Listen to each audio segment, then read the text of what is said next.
Hello and welcome to Noel's RetroLab. A couple of episodes ago we went through a few QL upgrades, so today we're going to look at all the rest and decide which ones are really worth it. For the next set of upgrades, we need to go inside the QL.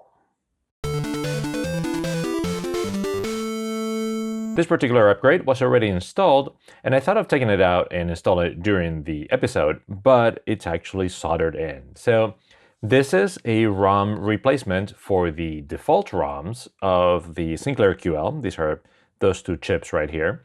And this, we already talked about this, is the Minerva ROM, which is a replacement for QDOS, the operating system of the Sinclair QL.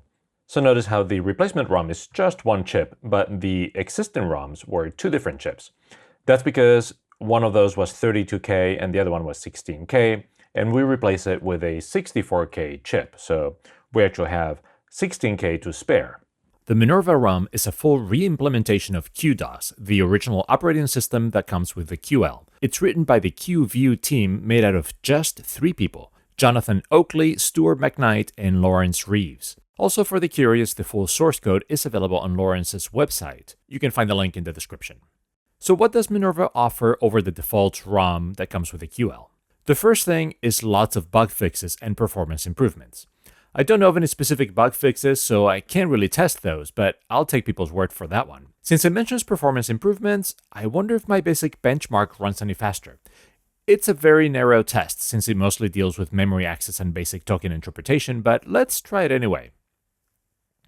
And yeah, it looks like it's exactly the same speed as before, which was not particularly fast. This is actually slower than a lot of 8-bit computers. Minerva also comes with a better RAM test than QDOS. I've already used it in my first QL repair, and it came very handy because it gives you a code to pinpoint which chips are likely to be faulty. It also provides a second frame buffer. Apparently at boot time, you can pick the option to have a second screen, but this is not as awesome as it sounds. I was really expecting that with a key you could toggle to a completely different window, which would have its own state, its own programs, etc., like having 2 QLs at the touch of a key. But it's more of a second frame buffer that you can display things there at will. Yes, there are really complicated commands to be able to switch output and things like that, but at least out of the box, it's not really very usable. I suspect applications could make nice use of it though, like a development environment with a debugger in one and the output of the program in the other. Apparently, it's also possible to have multiple super basic interpreters running concurrently with the Minerva ROM, but unfortunately I wasn't able to figure out how to do it. It's probably part of that second frame buffer, and the commands are pretty complicated. If someone can point me to some documentation explaining how to do that, I would love to check it out. Minerva also introduced some minor key shortcut changes, like for entering international characters, and even a warm keyboard reset by pressing Ctrl-Alt-Shift-Tab. Although that's not as useful as it sounds, since the QL already has a big reset button on the side. As it's to be expected, Minerva also added a few incompatibilities with existing software and hardware, but overall the consensus of the community nowadays seems to be that Minerva is the way to go. Remember I mentioned that we had 16K to spare on this chip? Well, they're not wasted. In that additional 16K, we have what's called the Toolkit II, which is a ROM-based program which enhances the commands of the Sinclair QL. So really, this upgrade gives us both the Minerva ROM and the Toolkit II ROM commands, which is fantastic. And I believe this jumper is to enable or disable the 16K of the Toolkit II. And that's because if you wanted to add an external ROM, then it might fight with the Toolkit II. So I believe if you want to install an external ROM, you switch the jumper, and then you can get your external ROM. The Toolkit 2 adds several general improvements to the Sinclair QL. For example, it adds or enhances existing QDOS commands to work seamlessly with full tree directory structures, something that the original QDOS was pretty limited with. It also adds multiple functions to Super Basic, mostly dealing with file handling and multitasking and jobs. But the most obvious and possibly most useful feature is a full screen editor for basic programs. Much better than typing each line by itself at the bottom of the screen. Minerva and Toolkit 2 are considered to be an essential upgrade. In a way, that's how the QL should have shipped from the beginning, so if you're getting a QL today, go ahead and look for a way to upgrade to them. Highly recommended. The next upgrade is this QL Power. So this is a voltage regulator that replaces the linear voltage regulator, the 7805, in the Sinclair QL.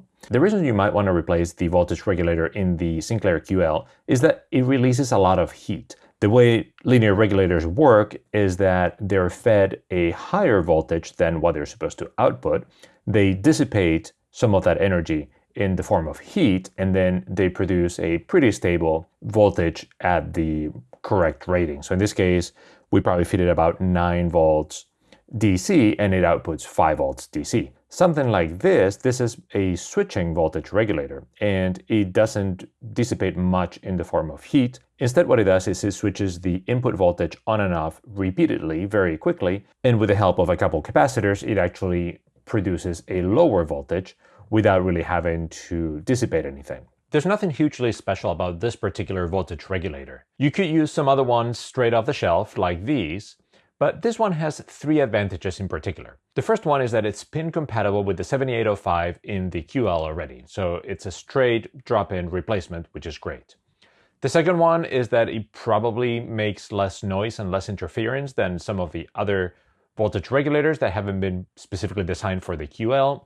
And the third one, and maybe this is the most important one, is that it has this hole in here to screw it on the exact place where the 7805 would be in the QL. So it's really helpful to have that as a place to attach it directly and leave it secure inside the case.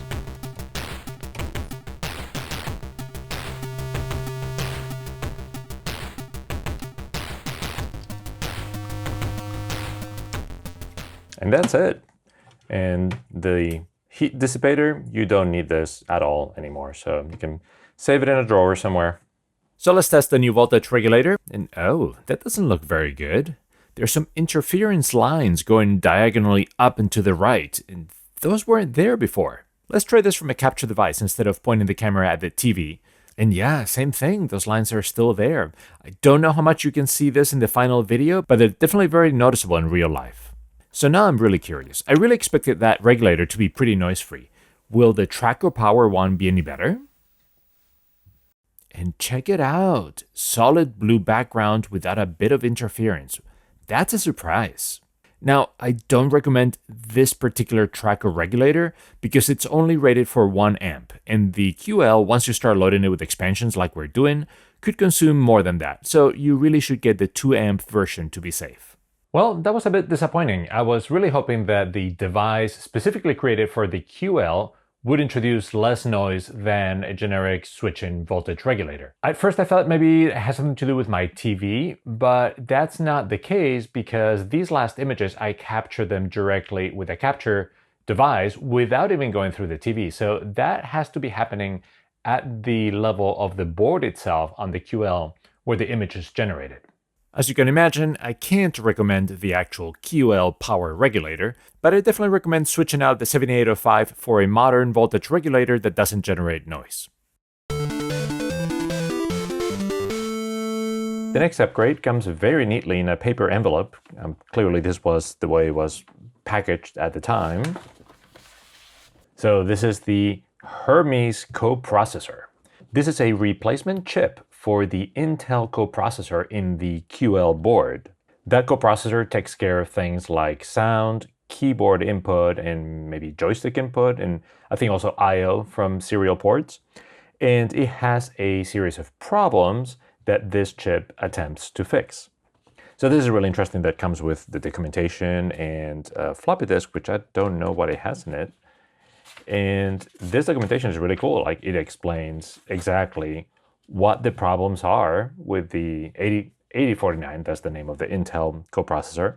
It tells you what the problems are with keyboard handling, right, serial input, and then it tells you how this fixes it. And I think it has a series of extensions and things. That's probably what comes in the floppy disk drive. So it's really cool, the level of documentation. And then probably this is for if you want to develop specifically for this replacement chip, chances are it has some special features. So very cool. I love that it has not just the IC, but the original documentation. There are 3 main things that the Hermes chip solves: serial input issues, baud rates, and key handling. Since I'm not doing any serial communication on the QL at the moment, let's focus on the key handling. The documentation talks about key rollover. I believe that means that you press a key and then instantly move your finger to another key, maybe not even lifting it. It also talks about unwanted key bounds, where you get the same character multiple times. Let's see if I can get any of those effects with the stock coprocessor. I first tried getting the key bounds by pressing hard, or pressing really light, or leaving the key pressed halfway, and nothing. The keyboard behaved exactly as I would want it to. Then I tried to type really fast to see if I could get any missing characters due to key rollover. And let me tell you, the QL keyboard isn't the best one for fast typing. And maybe I'm not a fast enough typist, but I couldn't get anything weird. Once, I managed to type my name really quickly and one letter went missing, but I couldn't even guarantee 100% that I pressed it correctly all the way. I don't know, the keyboard handling doesn't seem so bad. However, I was told this effect was much more noticeable if you use a modern keyboard on the QL, because you can type a lot faster though, so watch out for that. Even though we didn't have any problems with the keyboard bounds or anything like that, we might as well replace it. It's supposed to be better. They're Hermes, and especially if we do anything with the serial port. And yes, I am fully grounded. Okay, let's try the keys. Yeah, everything seems to work, but it's making a noise now. Every time I press a key, it's making a noise. Okay, not with key repeat, just when I press it. Huh, I'm not sure I like that. Okay, so looking through the Hermes documentation, it does say that, yeah, it adds key clicks, which fortunately can be turned off. You need to press Control-Alt-S4. Okay, that turned it off. That's great. But is that going to stay around when I reset the QL? Probably not, unless somehow the microprocessor, no, the microprocessor can't have any static state in there. Yep, it's back. I'm not crazy about that. So again, going back to the Hermes documentation, which by the way, did I mention that documentation on the QL in general is fantastic? Anyway, the documentation for the Hermes explains that the click can also be turned off by the command ipcxt. But for that, we first need to load the Hermes extensions, which is probably what came in that floppy disk that we saw earlier. Fortunately, the extensions are also available online, so I downloaded them onto a V drive. Let's see if this works. Again, this is a pretty cryptic command.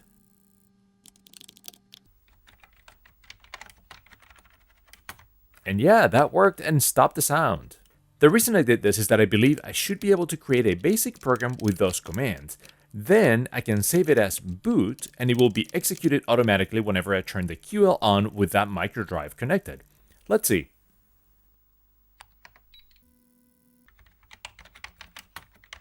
Yes, it worked.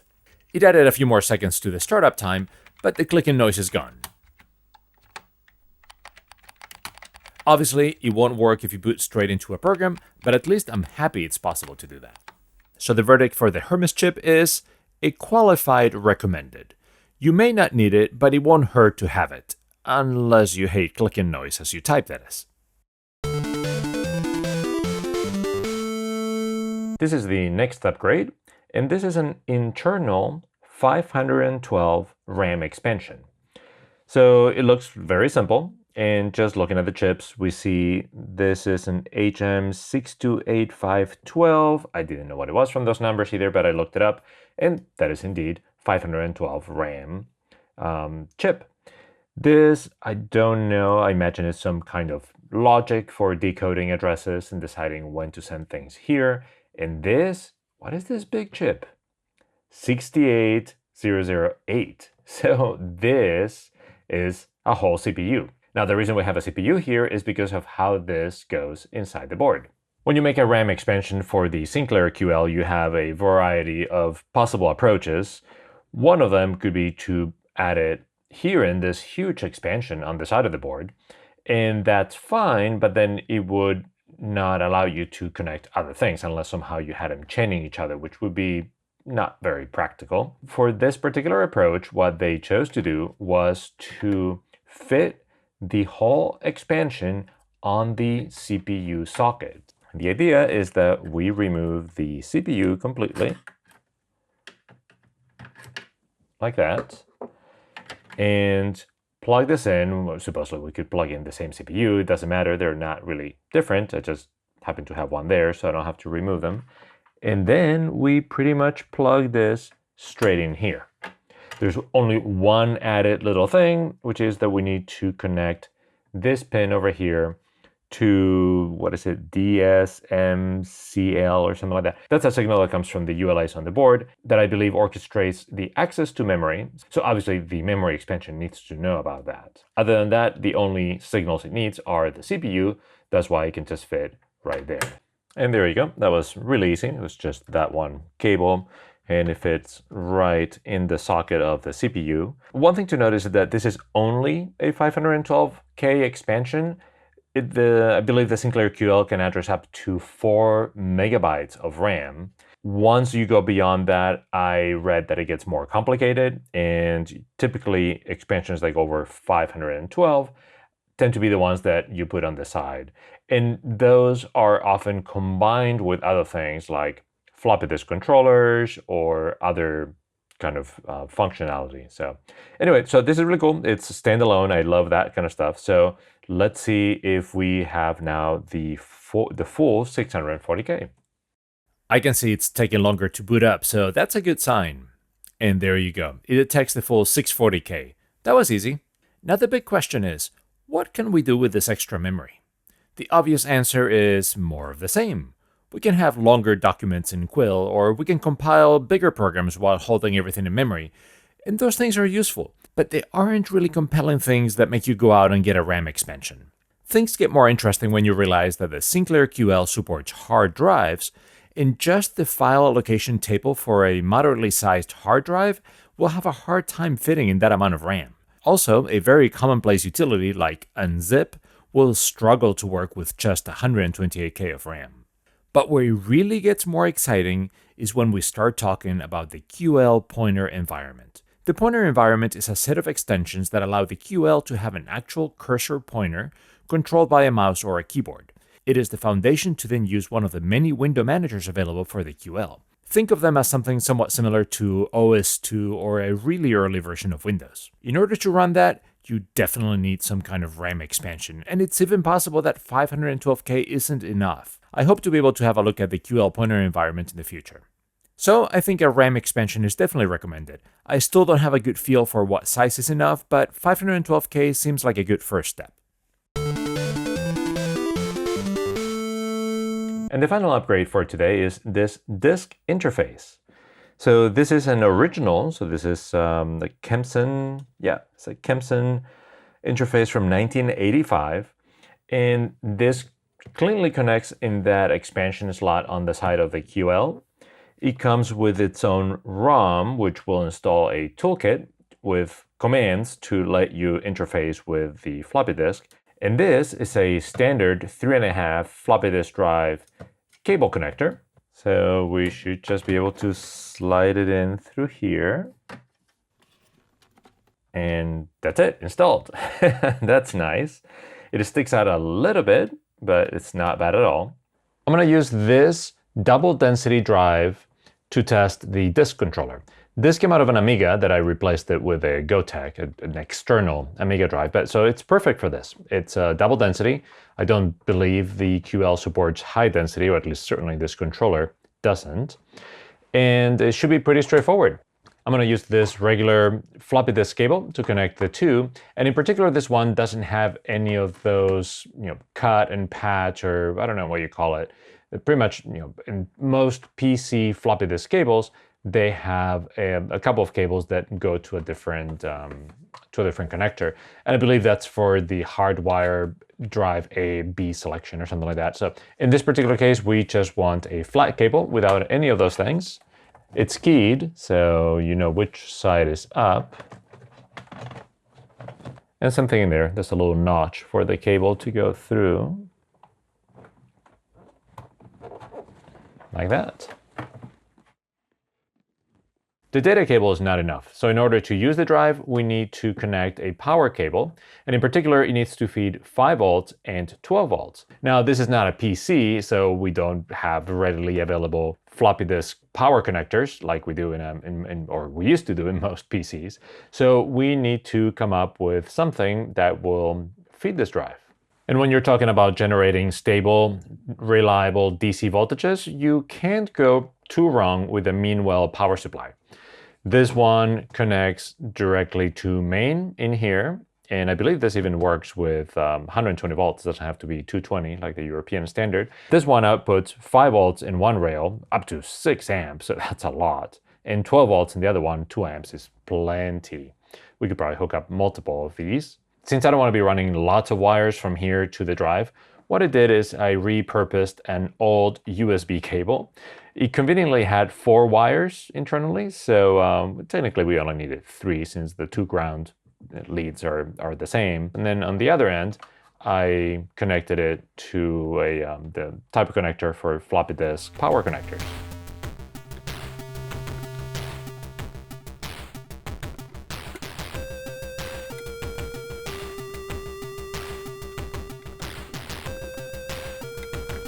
Okay, let's test it. Since the holes in there are so tiny, I'm having a hard time getting the leads of this through. What I'm going to do is I'm just going to connect the same kind of connector that you would find in a floppy disk drive, and now we can just measure voltages right there.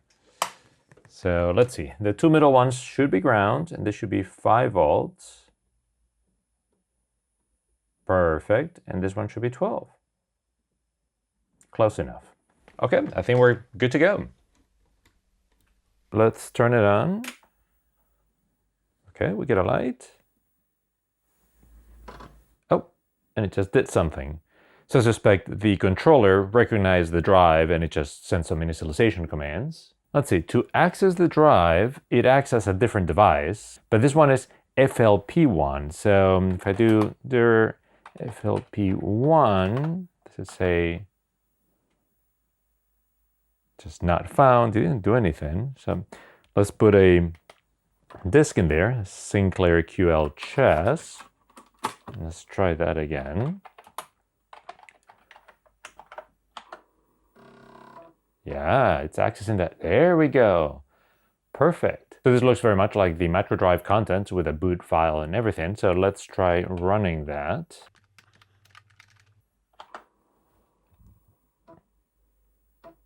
Yeah, that's great.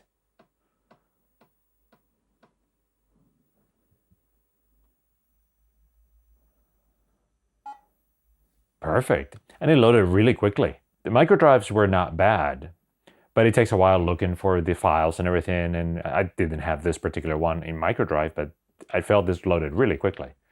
So that's great. So pretty much anywhere we can put a floppy disk drive, we can put instead a Gotek.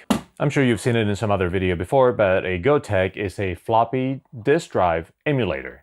It doesn't really hold any disks or have any mechanical parts to it. Instead, it emulates a floppy disk drive. We fill it up with a USB card full of disk images, and we connect it. The interface is exactly the same. That's the genius of the Gotek.